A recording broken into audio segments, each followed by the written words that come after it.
नमस्कार. आज आपल्यासोबत आहेत जगदीश दवणे, जे पालघर खो खो असोसिएशनचे सचिव आहेत आणि 38व्या राज्य अजिंक्यपद किशोर किशोरी खो खो स्पर्धेचे ते यजमान आहेत. खरं तर या मैदानाने बऱ्याच स्पर्धा बघितलेल्या आहेत. इथे राज्य अजिंक्यपद स्पर्धा सुद्धा झालेल्या आहेत, राष्ट्रीय स्पर्धा झालेल्या आहेत आणि त्याचे जनक होते दीपक प्रभाकर दवणे सर, जे आपल्याला कोविड कालावधीमध्ये सोडून गेले आणि एक पालघर जिल्ह्याला खो खोमध्ये एक मोठी हानी पोचली आणि जी भरून न निघणारी आहे. मला जगदीश सरांना विचारायचं आहे की दीपक सर आपल्यामध्ये नाही आहेत, तरी पण तुम्ही एक मोठी हिंमत करून आज ही एक पुन्हा एकदा राज्य अजिंक्यपद स्पर्धा इथे आयोजित केलेली आहे. तर ही स्पर्धा घेण्याचं आपल्याला कसं सुचलं? 2020 मध्ये दीपक दवणे सर आम्हाला अचानक सोडून गेले. त्यांनी 2004 ला कुमार व मुलींची एक राज्यस्तरीय स्पर्धा घेतली. त्याच्यानंतर 2006 लगेचच राष्ट्रीय पुरुष व महिला गटाची राष्ट्रीय स्पर्धा घेतली. त्यानंतर 2017 ला किशोर किशोरीची राज्यस्तरीय स्पर्धा त्यांनी घेतली आणि ह्या तिन्ही गटाचे त्यांनी यशस्वीपणे आयोजन केलेलं होतं. त्यांनी त्या आयोजनामध्ये आम्हाला खांद्याला खांदा लावून सोबत घेतलं होतं प्रत्येक गोष्टीमध्ये.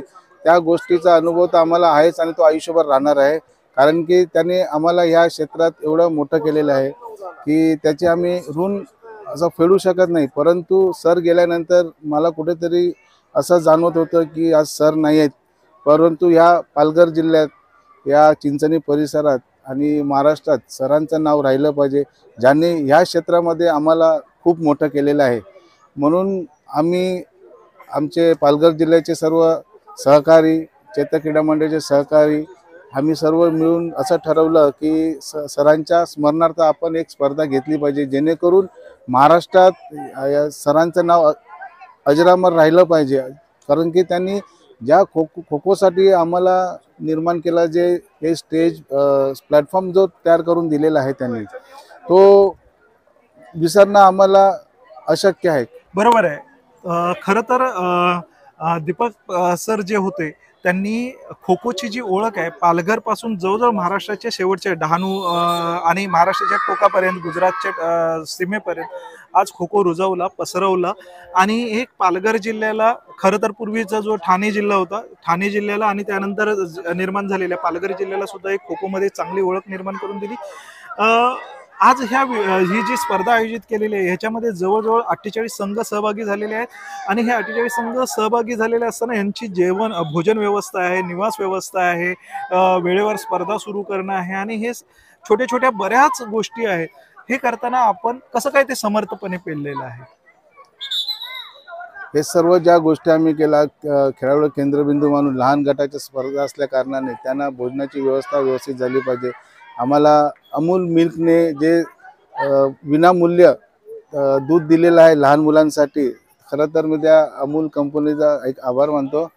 आणि जेव्हा जेव्हा आम्ही आयोजन करायचे तेव्हा सर आम्हाला घेऊन आयोजन करायचे. काही गोष्टी कमी पडतात, काही उणीव भासू नये म्हणून ते ज्या स्पर्धा त्यांनी यशस्वी आयोजन केलं, त्या यशस्वी आयोजनामध्ये त्यांनी आम्हाला हाताला हात धरून, खांद्याला खांदा लावून त्यांनी या आयोजनामध्ये घेतलं होतं. त्यामुळे आज त्यांचा आशीर्वाद आणि आमच्यामध्ये त्यांचं एक गुप्त ताकद आहे, एक संचार आहे असं मला वाटते.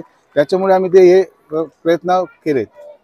खरोखर क्रीडा शिक्षक हा हाताला धरून एक एक गोष्टी शिकवत असतो. त्यांनी खेळाडू तर घडवलेच दीपक सरांनी, परंतु त्यांच्याबरोबर त्यांचे कार्यकर्ते सुद्धा हाताला धरून घडवले असं दीपक सर हे आपला जगदीश सर सांगतायत. आज खो खो संघटना पालघर जिल्ह्यातली आहे ती ऍक्टिव्ह आहे आणि त्यांचे प्रेरणास्त्रोत हे दीपक दवणे सर आहेत. आणि आज याच जिल्ह्याच्या ग्रीष्मा पाटील ज्या उपाध्यक्ष आहेत राज्य खो खो संघटनेवर, त्यांचं योगदान काय सांगाल? ग्रीष्मा पाटील दिदींचं आम्हाला योगदान म्हणजे त्याने भरपूर आम्हाला सहकार्य करतात. कुठे स्पर्धा असतील, राज्यस्तरीय स्पर्धा, काय अडचण आली किती वेळोवेळी आम्हाला त्यांचं मार्गदर्शन आणि आर्थिक सहाय्य पण ते आम्हाला करत असतात. खरं तर म्हणजे अख्खी संघटना जगदीश सरांच्या मागे आहे, जगदीश दवणे सरांच्या मागे आहे. कुठलीही कसर ते इथे भासू देत नाहीये. त्यांचे पदाधिकारी सहकारी जे आहेत, आज आपण इथे भव्य दिव्य अशी ही स्पर्धा बघतोय. सकाळ संध्याकाळच्या सत्रामध्ये चालू आहे. उद्या त्याचा शेवटचा दिवस आहे आणि अतिशय त्यांनी समर्पकपणे सांगितलं आम्हाला छोट्या छोट्या मुलांकडे सुद्धा लक्ष द्यायचं आहे आणि हीच भावना खो खो मध्ये मोठी करून जाणारी आहे. धन्यवाद दवणे सर. धन्यवाद.